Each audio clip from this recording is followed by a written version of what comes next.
been fighting a long time, and we have all lost so very much, so many loved ones gone. But you are not alone. There are pockets of resistance all around the planet. We are at the brink. You have no idea how important you are. If you're listening to this, you are the resistance.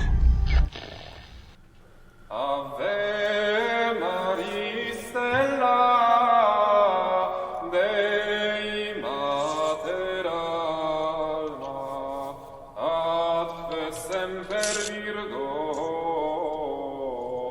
Felix Welcome everybody, Steve with Sensibility, coming at you once again with the great Michael Greaney and Don Brohawn, authors of Economic Personalism and future authors of the new book coming out. We will get to that down the road. Anyways, welcome back, guys. Good morning, good wherever, whenever you are. Good morning, Steve. So, this is on, how would I say it, Missing Something we're entitling this, I believe. So, last time you mentioned a meeting with the Vatican. What meeting was that? Why should anyone care besides you? Well, this was kind of an interesting little intersection of history that will start arbitrarily in 1985. To give you a little background, CESJ, when it was formed in 1984, brought together thinkers in the areas of social justice and economic justice. Does this have anything to do with the book also entitled 1984? Oh my God. Well, it was, yes, I would say it's highly ironic that the things in 1984 actually seem to be happening now. But one of our co-founders, Father William Ferree, was considered an authority in the writings of Pius XI. He had done his dissertation at Catholic University on Pope Pius XI's writings on social justice and the social virtues. So he brought to us very carefully defined principles of social justice and a better understanding of what that means and what the common good means and how each individual person relates to the common good or can relate to it. And that related very closely to the work that Norman Kurland, who is another co-founder of CESJ, happens to be my father, had been working in at one point in the civil rights movement with people like Medgar Evers. And he understood the process, but he never had a clear concept of what, he couldn't define social justice until he met Father Ferree. Now, my father later discovered the ideas of Louis Kelso, who had written a book in the, I guess it was the 1958, with the Thomist philosopher Mortimer Adler, or Aristotelian Thomist philosopher, who started the Great Books program. And Louis Kelso and Adler had defined in that book a economic justice in terms of principles, an input principle, an outtake principle, and a feedback corrective principle, which they called participative justice, distributive justice. And then they had another term. It was the principle of limitation. And this was the idea in an economy, you don't want monopolies to form. And so you have to have that concept. And it was later that we realized that Father Ferree's, his concept of social justice was really a better term for that third balancing and corrective principle. So CESJ, in a sense, was a coming together of ideas. And I should mention, Kelso also was a corporate finance lawyer. So he had figured out that there is a way to turn non-owners into owners without taking away the property or wealth or income of the current owners. And this has to do with finance. So you had very important principles for people to understand, you know, what's going on in terms of the structuring of society and the economy. But you maybe didn't have the practical means to achieve this, so that every human person, every individual person from the time they're born throughout their lifetime could gradually accumulate more and more productive assets using capital credit repaid with future profits. So that's getting into sort of the mechanism. Now, what happened in, it would have been late 1984. This was soon after we actually founded CESJ, and there were about, I think, 7, 8 co-founders, and I happened to be privileged to be part of this, that through a series of high-level contacts, including our contact with the senior economic advisor to the National Security Council during Reagan's administration, this was Dr. Norman Bailey, he asked my father to write a paper on how you would deal with the problems in Central America and the Caribbean with communist insurgencies. Yeah. And there's heard something. Oh, sorry, yeah. Yeah. This was preceded by, and get a load of the dates, you're not going to believe them. In 1984, on September 11th, we're just hitting all the numbers right now. Wow, numerology, gee. Father Fareed and Norman Kurland testified before the Lay Commission on the Economy, which was made up of, rather important Catholic laity, including Thomas Simon, who was he Secretary of the Treasury or something? William Simon. William Simon, sorry. And Father Fareed gave his famous comment that the Lay Commission and the Bishops' Commission, who were working on a pastoral on the economy, were engaged in a dialogue of the deaf. And so Father Fareed gave his comments regarding the real social justice. Norman Kurland gave his little talk on what economic justice really meant and how to achieve it. And the Lay Commission, as I understand it, nodded very sagely, but did not submit any of what Father Fareed and Norman Kurland had said to the Bishops' Committee. What finally became Economic Justice for All, the 1987 U.S. Bishops' Pastoral on the Economy, mentioned Father Fareed in a footnote and got it wrong, and didn't mention Norman Kurland at all. Instead, they mentioned some other alleged authority on expanded ownership who had not worked with Louis Kelso. I mean, of all the people they could have picked who testified on anything to any commission there, Norman Kurland was probably the most knowledgeable about expanded capital ownership and the ESOP and the whole philosophy behind it. Not a word. I won't tell you who they mentioned, but it was somebody else. And then they go into eulogies and just ecstatic over E.F. Schumacher's Small is Beautiful, which is a Fabian socialist tract. But this may have helped, Norman Bailey become aware of what was going on, which led to what Dawn is about to talk about. Just in case somebody just tuning in didn't watch the other videos when you explained that about the Fabian socialist version of Schumacher, could you explain just a little bit why that is? Why that Schumacher was a Fabian socialist, or what? Yeah, just a little bit, just in case someone for the first time going, what's he talking about? I like that book. Schumacher was a member of the inner circle of the Fabian Society. This is not made up. He published Fabian tracts. He was a member of the post-war British Fabian government, the one that they brag about on their website. He wrote this new age type of economics into his book, Small is Beautiful, Economics as If People Mattered. And it was originally marketed during Schumacher's lifetime as the New Age Guide to Economics. I mean, made no bones about it. And a lot of people today seem to think that this is an exemplar of Catholic social teaching. Well, not really. It was followed up in 1979 by his book, A Guide for the Perplexed, a title that he ripped off from Moses Maimonides, the medieval Jewish philosopher and Aristotelian, which posits that there are actually different kinds of truth as you raise your level of consciousness. which of course flatly contradicts Aquinas and of course the official teaching of the Catholic Church, that truth is a unity. That which is true is as true and is true in the same way as everything else that is true. This relates to the analogy of being, which you don't want to hear about right now. But if something is true, it's true. The whole of Thomism, the philosophy of Thomas Aquinas, is built on this. And here's E.F. Schumacher saying in a book published in 1979, oh, no, that's not true. Truth changes.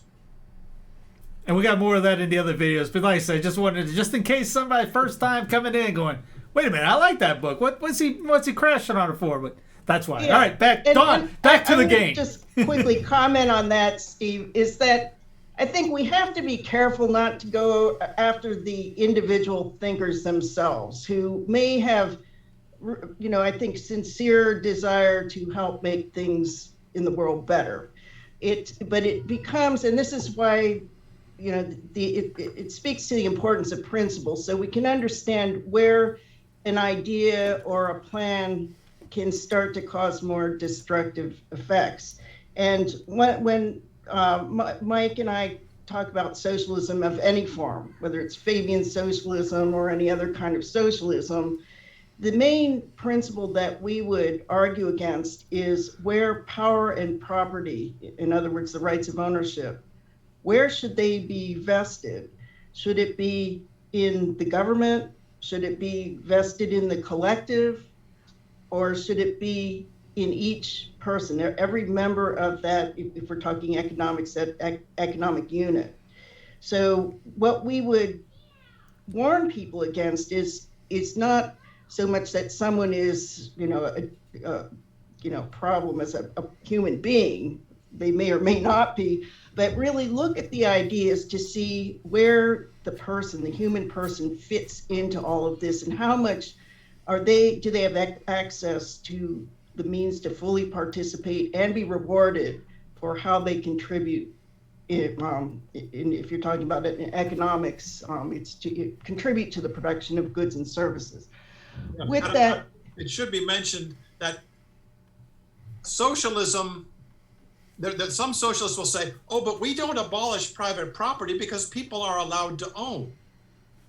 But property is not merely title, legal ownership. It's who has the right to control what is owned and who gets the income. Yeah. If I get to own a farm, but the government comes in and says, well, you must grow this, that, and the other thing, and we're going to take the entire crop and not give you any of it. Do you really own that farm, or is that government owned?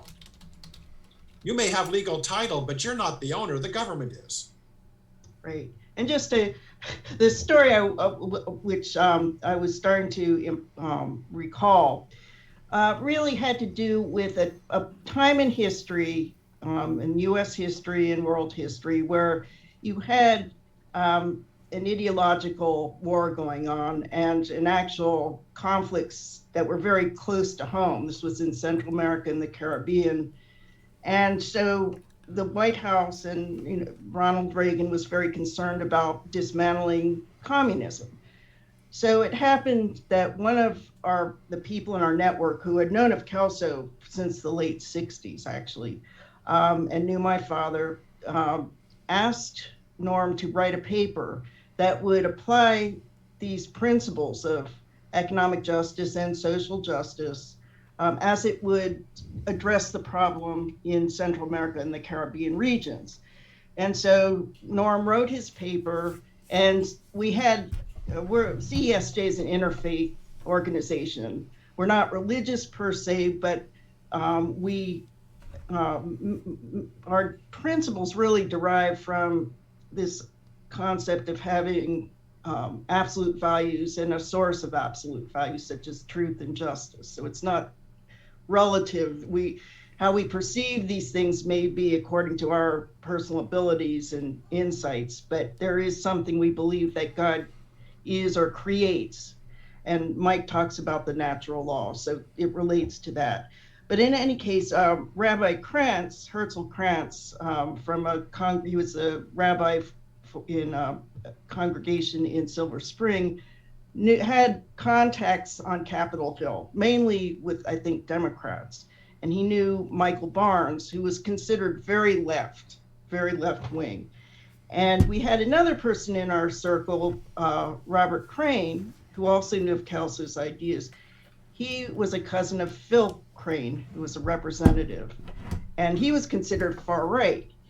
Now, when we were able to present the ideas it started with Michael Barnes, and Michael Barnes said he agreed he'd co-sponsor some legislation to form what was called later the Presidential Task Force on Project Economic Justice. So he said he'd support that. And then through Bob Crane, we got to Phil Crane, who said he would support the ideas as well. And so you had what was called by another senator who became a co-sponsor. I think it was, I'm forgetting his name right now, Laxalt. He said if these two come together, that's a cosmic event. And so we were able to get sponsorship for this presidential task force, which put out a unanimously approved report. This was done without any taxpayer money, the task force. So here we have this report. And we also have, by this time, Father Free had passed away, but we had other connections, and primarily through Father Cashin Newhouse. And I guess, Mike, what was his title in Pennsylvania? I think he was the rector at St. Anne's Basilica in Scranton. Right. I think. Yes, I think that's correct. But he also had very close ties to various cardinals and archbishops in the Vatican. He was also formerly head of the Center for the Applied Research of the Apostolate at Georgetown or something. Yes, and so he was a big deal in himself. He was considered by many as a great eminence, kind of behind the scenes.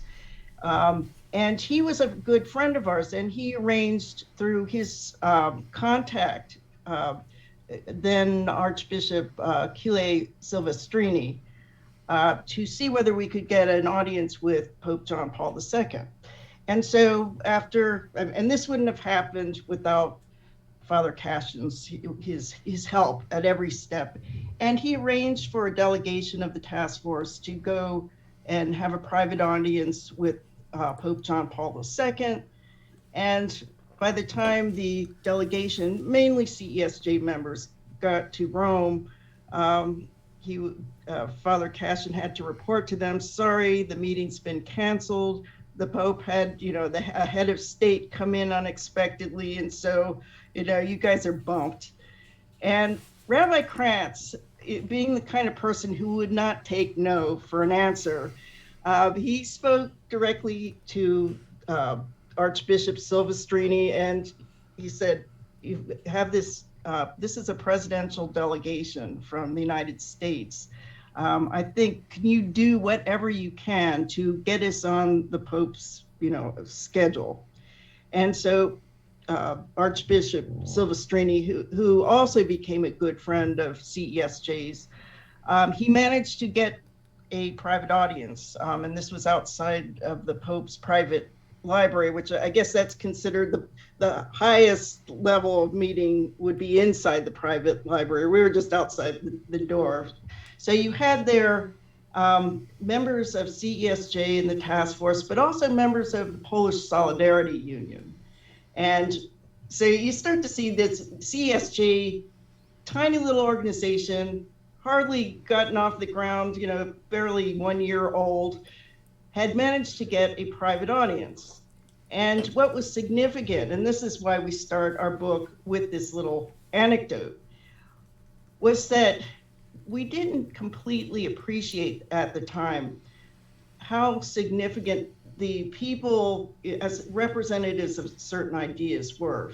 So we had CESJ bringing in the ideas of social justice, Pius XI, and also the ideas of Louis Kelso and Mortimer Adler. But we didn't know at the time that Pope John Paul II himself was a scholar in what we now recognize as personalism, and then economic personalism, as those ideas relate to our economic lives.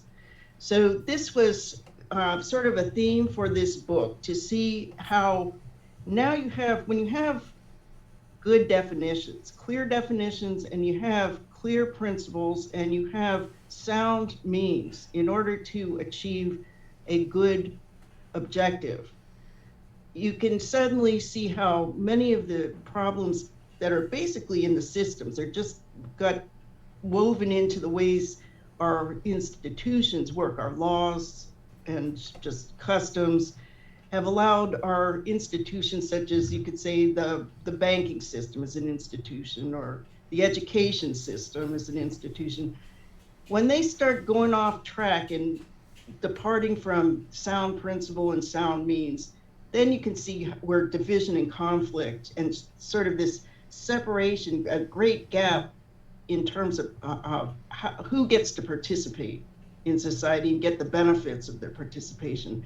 So that's kind of an introduction to this chapter, which was called Something Missing. So I'll let Mike carry on from here. That brief introduction. Yeah.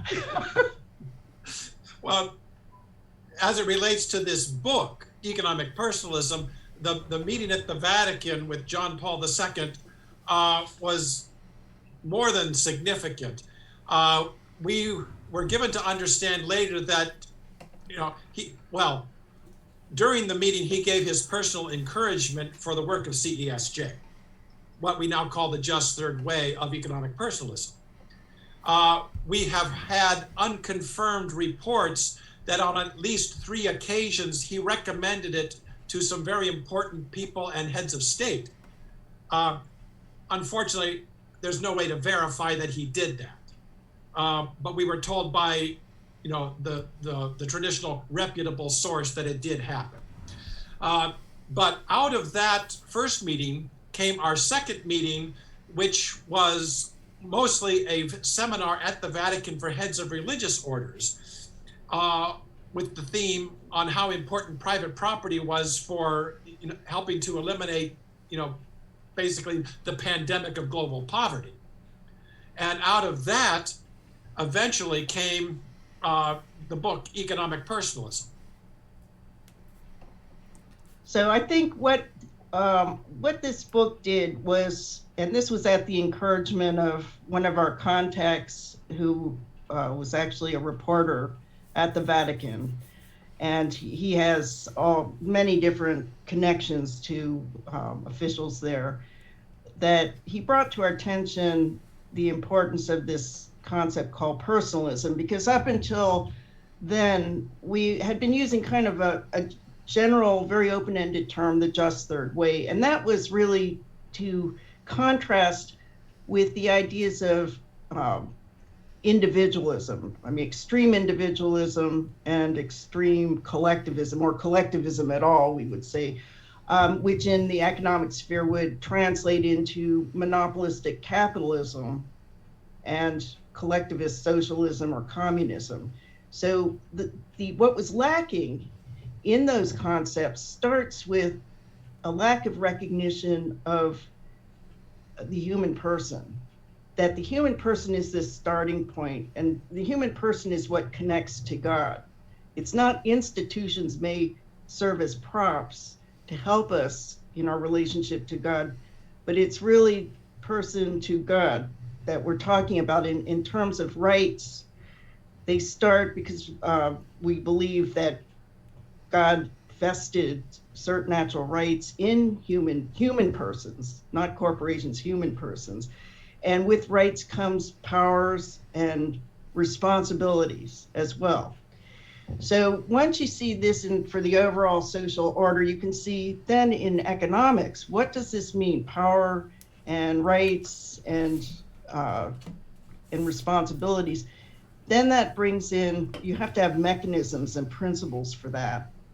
And so starting with that notion of how do you ensure that each human person, not an abstract the human person, but every human person from the day they're born till the day they die, have their own independent source of income. Because if you don't have an independent source of income, someone can control you.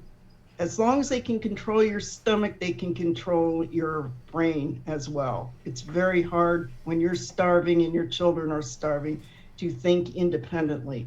So that's why in a political order, you have to have the economic system underlying it, making sure that you have individually self-sufficient human beings. Now, when I say self-sufficient, here's another difference, is that we realize we're social creatures and we couldn't even survive. We wouldn't be, just looking at each of the screens now showing we're in 3 different dwelling places we have our possessions, we have our families, and we wouldn't be here if it weren't for the interactions of many people over many, many years. So we take into account the social aspect of human beings, and I'll let Mike comment some more on that. Are we still in the introduction? No, we're now into what's missing. Yeah, I was about to ask you. So, what do y'all mean by something's missing? Yeah, right. That's where we were. Well, you mentioned the food thing. Didn't somebody say if you control the food, you control the masses? Yes, and among other things too. If you control the communications, you also control the masses as well. So, yeah. So, what do y'all mean by something's missing? Okay, something's missing. Well, I mentioned that the primary focus on the human person as the human person relates to the rest of society, to other people, but also social institutions. That a clear perspective on that is not addressed in what's being taught today, either by those who follow the principles of individualism, which we would accept, other than there's an inadequate recognition of our social natures as well. So we would say a human being is both uniquely a unique creation, but we are also human beings, and part of our nature as human beings is we have to interact with other people in order to survive and develop as human beings. Yeah, and so within that framework of understanding, with the focus on the human person, specifically what we find missing in today's notions of economic justice or anything else, pretty much, is that 3 things. 1, people don't really understand what social justice is. If you're an incredible scholar like Father Ferry, you'll find it in Pius XI social doctrine, but not too many people are of that caliber. 2, the concept of participative justice. Now, this too is, most people have a vague notion that if there's something good, everybody should be allowed to somehow participate in it. But how it relates to all the other things that people are supposed to be doing, and how it relates to your dignity as a person, it's not too clear. And there's also massive confusion between what is good for the individual and the common good of all humanity. It can get very confusing if you don't distinguish between the two. And 3, and this is probably the most mundane and yet most pervasive thing that's missing, is an understanding of money and credit. I realize most people don't like to talk about money unless it's how to get some more of it. And people like to think of money and credit as the great villain, or if you're Milton Friedman, the great blessing, because greed is good. But we do have to get an understanding of what money and credit really are, and to be extremely brief so that we can start actually getting into what the subject of this video is supposed to be. Money and credit are simply a way of how we exchange what I produce for what you produce. It's not this thing in and of itself. It's a tool that we use to exchange productions and engage in commerce and carry out transactions. It has no meaning apart from what I produce and what you produce. Now, massive distortions have been forced on it, but what money really is at heart is just a tool that we use to exchange things. Right, and we should point out, to measure the value of exchanges. So we know when we're carrying on a transaction with someone else that both sides feel that they're getting equal value in what they're exchanging. And the reason Mike brings up money and credit is it ties into the notion of participative justice, and specifically in terms of participation in the economic process of production of goods and services and the consumption of goods and services, and having people having the income to purchase what is produced. So what we see today is a growing gap between those who are very, very wealthy and own most of the productive assets in society, at least as individuals, and then a growing number of people who have not only nothing, they have more debt than they have ownership. So what is causing that gap to keep increasing? It's not getting smaller, it's actually getting wider, and the percentage of ownership is really held by a very, very tiny fraction of human beings. So that tells you, as human persons, you don't have that, something is unequal. And and this is something we're going to mention, is that a lot of the misunderstanding in how to address this comes from the confusion in terms of understanding social justice and distributive justice. And so we would say you can't deal with distributive justice until you deal with participative justice. And in the economy, that means how do you get to contribute to the production of goods and services so that you earn that income so you can buy what you need from others. And it's in the notion of participation as an owner, as well as a worker, someone who uses their labor, that we start to see. This was an insight of Louis Kelso's, was that this idea later became, he called binary economics. And that just meant we need to realize a couple of binary relationships. One is that there are not just one way for most people to earn a living, through wages and salaries, but you can also earn an income by contributing your capital. So you can contribute as an owner of labor and as an owner of capital. Now, the problem is the way that most people become owners of capital, it either required that they really, over maybe a couple generations, had been working hard, saving and investing in capital instruments, or through shenanigans managed to get a special favor in terms of getting loans, where they could be the only ones who are purchasing most of the productive instruments. Now, this was probably not too important until you went through, very early on, it was human labor. Then you bring in animals who can help produce more when people use them, and tools. And then you get to advanced tools. And now you have artificial intelligence and robotics. And we can see that human labor is becoming replaced faster and faster. And who is it who's making the billions of dollars? It's not the wage earners. I mean, they can keep raising the minimum wage, forever, but you're never gonna, if you focus on that, you don't address the problem. How can each of us participate through ownership of our own capital? So that's a practical problem. And I think that's, as Mike, who's our historian, would say, Pope Leo XIII, for example, he was a strong proponent of private property. And he wanted to make sure that the mass of people, meaning most people in society at least, became owners of the means of production.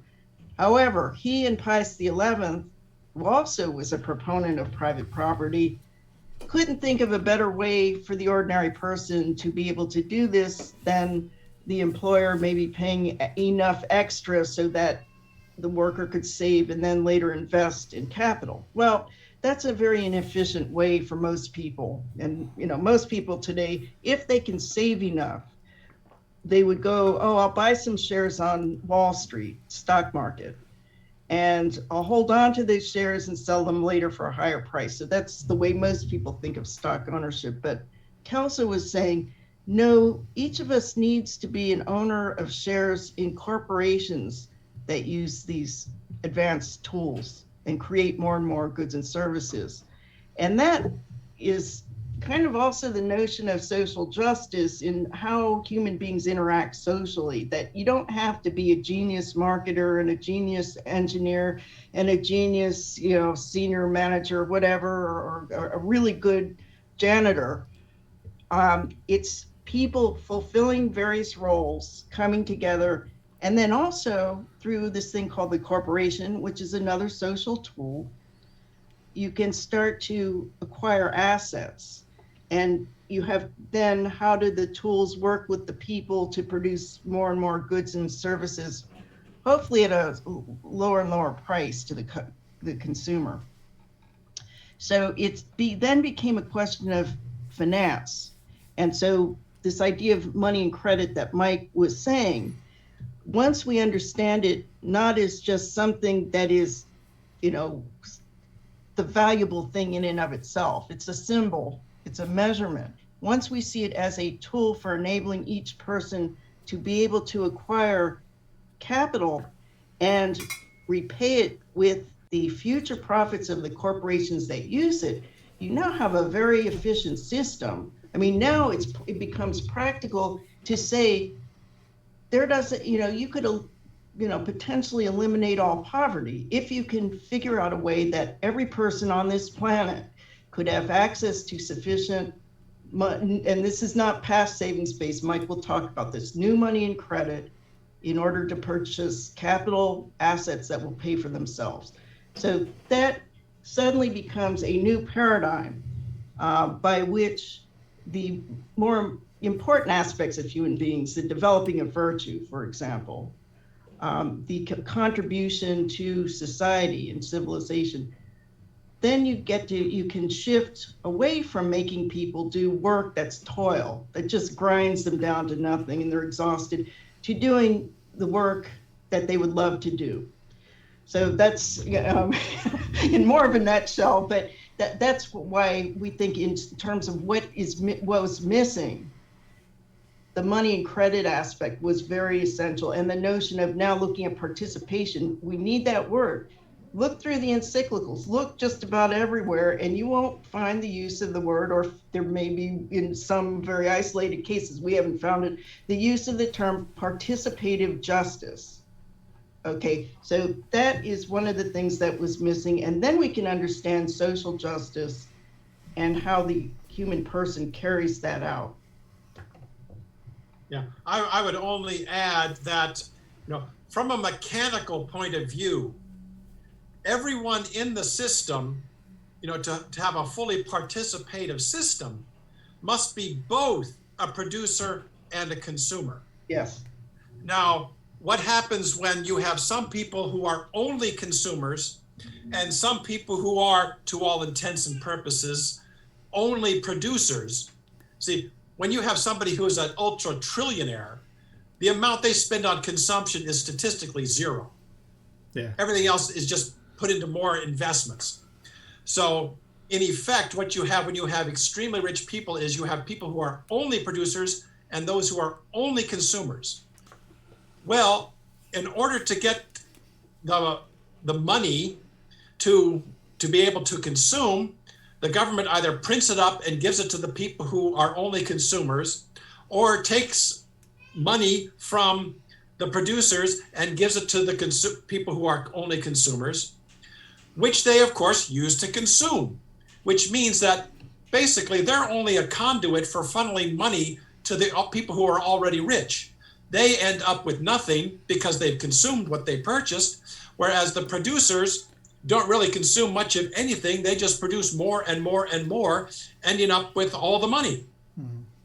So if you have people, however, who are both producers and consumers, what you do is that in order to be able to consume what somebody else produces, you must produce something to trade to that other person to get what that person produced. And that medium of exchange is what we call money. So I think what Mike is pointing out here is also another aspect of binary economics, which is expressed within what was called Say's law of markets. And it's looking at balance in the economy between production and consumption.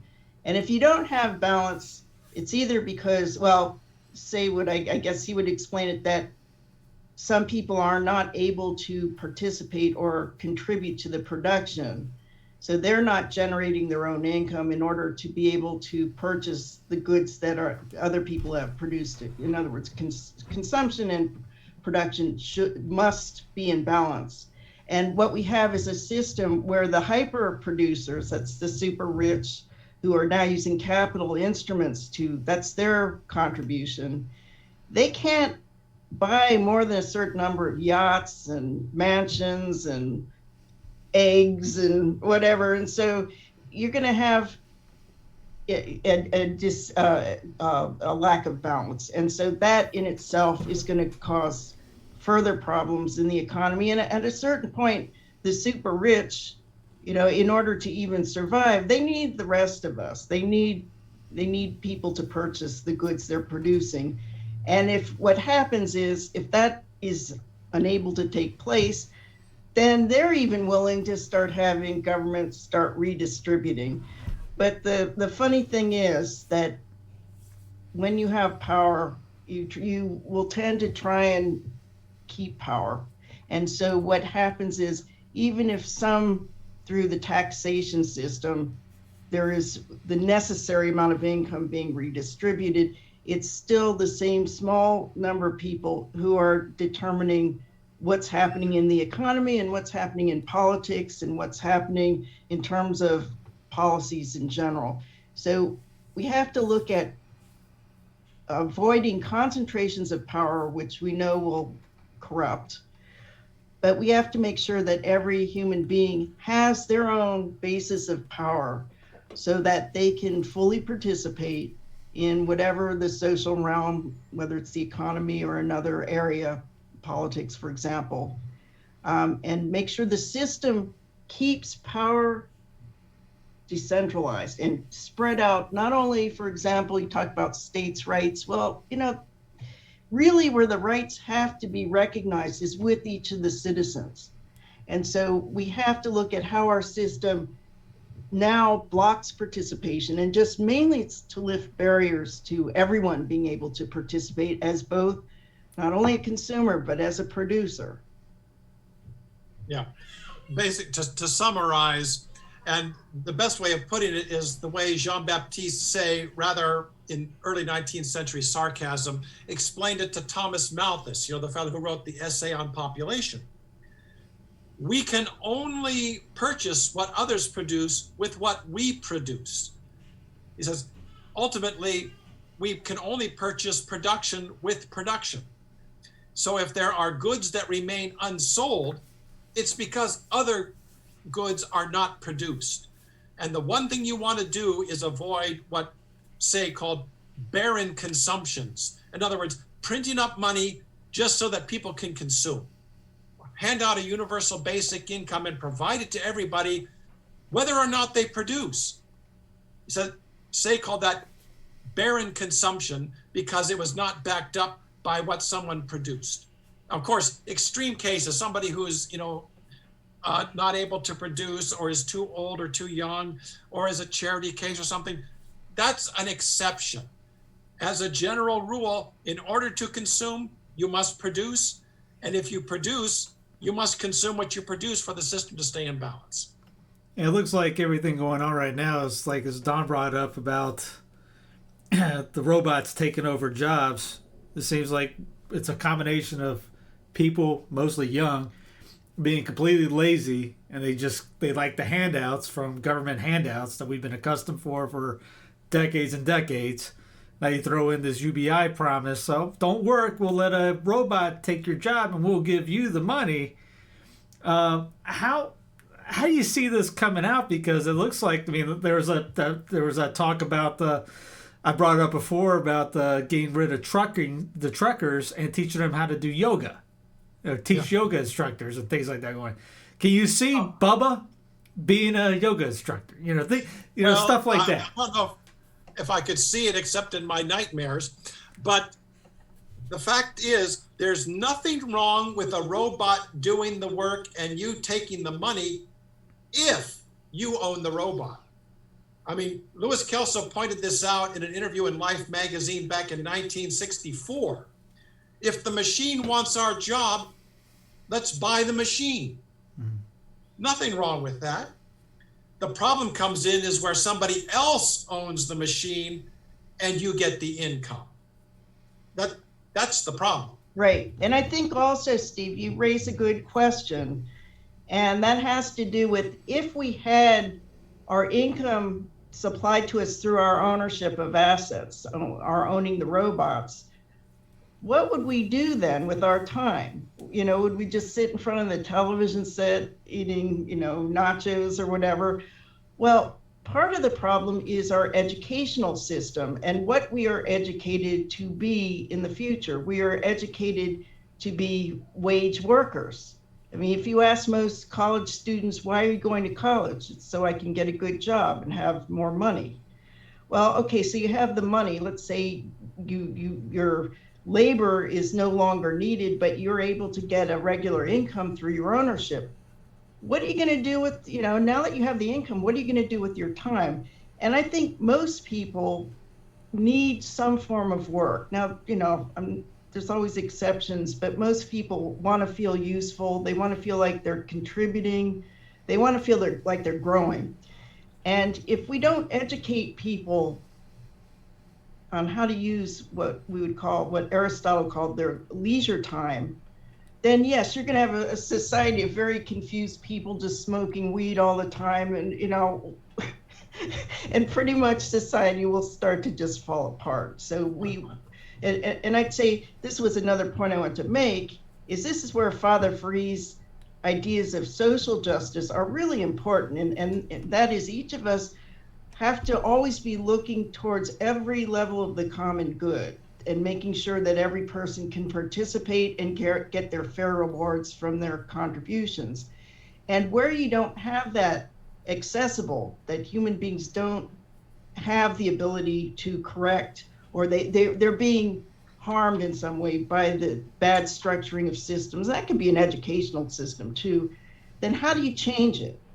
And so this was really important. This notion of the active social justice is when there's a problem and you identify it, what in the system is wrong, you have to bring other people together who recognize that, understand what the problem is, understand that it's generally going to be a barrier to participation. And if you know what it is in that institution that is a barrier and the barrier can be lifted, that's when you start organizing large numbers of people to demand just change. And so to go back to the original story, we talked about the fact that we had members of Polish Solidarity involved with this. We would say that was an example of the act of social justice, is how the Soviet system, no one expected it to collapse that quickly. And the problem was there really wasn't a just system to take its place. It was pretty much a capitalist system which did what we anticipated would happen. A few rich people, or the people who are in power, or the criminals, they buy up these shares that were distributed to every citizen for $50. When they privatized the state-owned enterprises, and you had vouchers for shares. The vouchers, right, and they just got purchased up, and so people bought their extra bottle of vodka, but now they had no ownership, and so it was a very inadequate solution that was being proposed and carried out.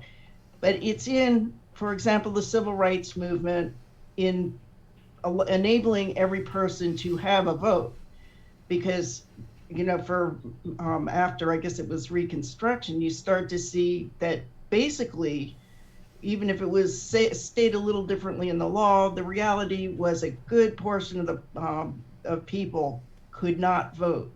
In fact, they'd get thrown in jail if they tried to vote. So I mean, and everything was put into a system to block their participation in the vote. So there was. What are you saying? Government did that? Well, yes, she did. Well, government actually is a tool of people, and depending on who controls it, you don't even have to be a government official or an elected official to be controlling what government does. Mm-hmm. And so this is also why it was really important for every person to have their share of economic power, so that they would have a commensurate share, that they would have the ability to participate in the political system, on a level playing field. So that was one example of social justice, the coming together on a very specific moral target, one person, one vote, okay? And it was a very... Living or dead. Yeah.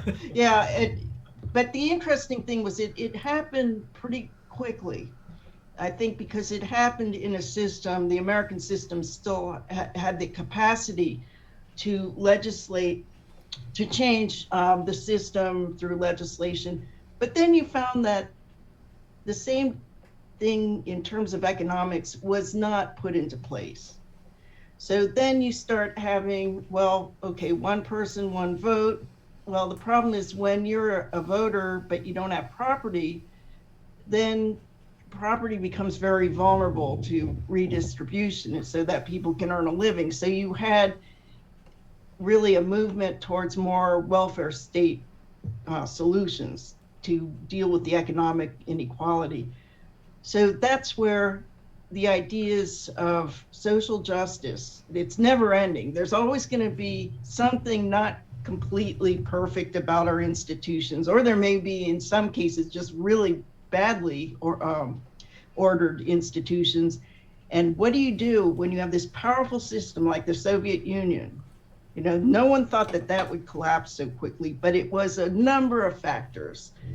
But it was also, I would say, the Polish solidarity was a very important part of that. I think what Ronald Reagan, his focus on communism, just trying to end that as a system, I think there was a moral reason for that. But this is kind of how come we're pushing, especially on my end, you had a scale too big. Because you look at, you brought up Russia as USSR. That thing is gigantic. Yes. And a lot of people look at the USA as one gigantic landmass controlled by a 10-mile square known as D.C. instead of 50 separate entities united into one blanket thing. 320 million people ruled by 500 some odd people. Kind of at a scale, right? Yeah, you're absolutely right. And I think a lot of that, there's a number of things, is the intersection between economics and the rest of politics, in that there's been a movement. I'd say it was certainly Ronald Reagan's administration was as much involved in this as any following one. And that was to allow government actually to grow larger, but also to allow these monopolies, or they're not quite monopolies, but they're certainly, in terms of, for example, Google, its position in the economy, it pretty much doesn't have any rivals now. And that's one thing you would look at is there competition? Is there fair competition? Do we have a free market, really a free market system? Well, if you put up a barrier to new companies entering the marketplace with new ideas, then you're going to have that kind of concentration of economic power, and thereby, the danger of the manipulation. You don't have checks on that huge concentration of power. So yes, I think that's, you put your finger on it, it's out of scale right now. You saw that this past year, as Don said about that, with Walmart being open, but mom and pop store closed. Yeah. And then, what really gets me is that Walmart, as part of its regular policy, has its employees apply for food stamps. And my husband's pointing out, now that's getting the taxpayer to subsidize Walmart. They're not paying enough to their employees, so they're expecting the taxpayers to pick up the bill so that their employees can work for them at such low, wages that it's to the benefit of the owners of Walmart, but certainly not to the benefits of the employees. And then the question is, what do you do about that? Do you keep forcing higher and higher minimum wage requirements? Well, Walter Reuther, who was the president of the UAW this was in the 60s, he found out about Louis Kelso's ideas. And he said that really the solution is not to keep raising fixed labor prices, wages, and salaries. You got to cut people in on the future ownership opportunities so people gain their incomes from profits.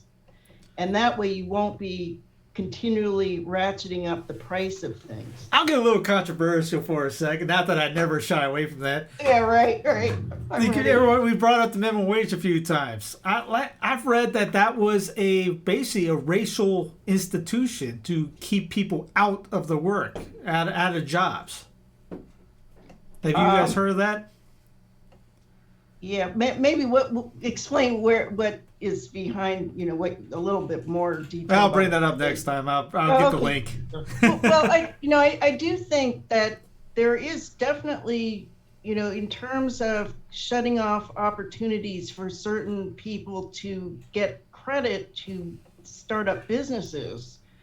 We have a friend who's a lawyer, a professor of graduate and doctoral students, excellent credit rating. And now this was just for a mortgage. I mean, I think their credit rating was 830. 850 is the highest credit rating you can have. And she and her husband go to get a mortgage for a house. And, she's they're both employed, making good money. And this is just recently. I mean, it was maybe a year or two ago. And they were quoted an interest rate of 10%. This wasn't during the Carter administration. This was when interest rates for home mortgages was, maybe around 4%. And, she's not an idiot. And she mentions, well, check out our credit rating. You can find that online. And, oh, okay. So at that point, this guy was trying to put an interest rate of 10%. Now, the thing is, many people, she happens to be African-American, and she and her husband, that this was not just her experiencing this. We've had other people, sorry, just a second, who've been in similar positions, and that's just for mortgage loans. Now, when you look at, are there barriers to African-Americans to get business loans? That's what you want to start looking into. And a lot of times things will be, that notion of redlining is that just by zip code, lenders look at these areas as, okay, you're going to charge a higher interest because they're going to be higher risk. And a lot of times it could be people who are, basically middle class, upper middle class. They just happen to be African American. So I think we should look carefully at what's called, I know it's a term that drives people crazy, this systemic racism. Okay, what does that mean? And I think it's worth looking into that question and hearing how's that translate into real life for real people. And it would be that, you look at things like health delivery systems and even food distribution, the notion of food districts, or food deserts, excuse me, that there is a connection to, what your background happens to be. So, and you could say, well, sometimes it's people just, being lazy, or they're not taking advantage of opportunities. Well, yes, that can definitely be, but I think most people want to be productive and they want to be able to better their lives.